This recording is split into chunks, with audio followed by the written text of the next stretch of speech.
Noi solidarizziamo con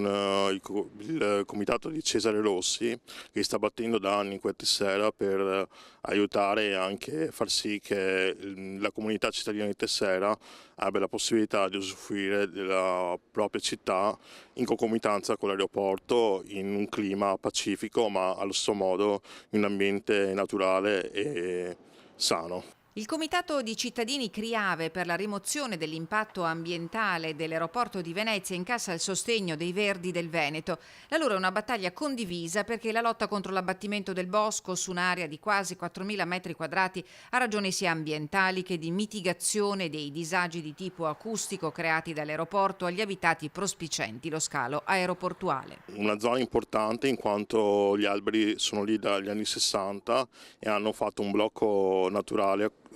acustico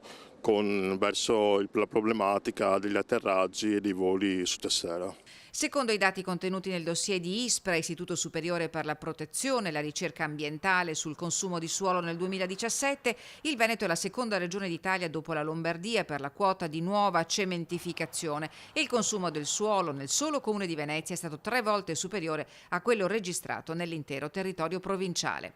Dati piuttosto allarmanti per i Verdi del Veneto che puntano il dito contro l'ulteriore disboscamento di un'area sensibile, quale risulta essere quella di Tessera, e che chiedono un intervento del ministro Toninelli per la parte infrastrutturale e del ministro Costa per quella ambientale. Nel frattempo, i cittadini riuniti in comitato si sono autotassati per acquistare 2 nuove centraline per la misurazione dell'inquinamento atmosferico e da polveri sottili che verranno confrontati con i dati rilevati da ARPAV. Se non coincideranno, fa sapere il CRIAVE, chiederemo al sindaco di avviare un'indagine epidemiologica.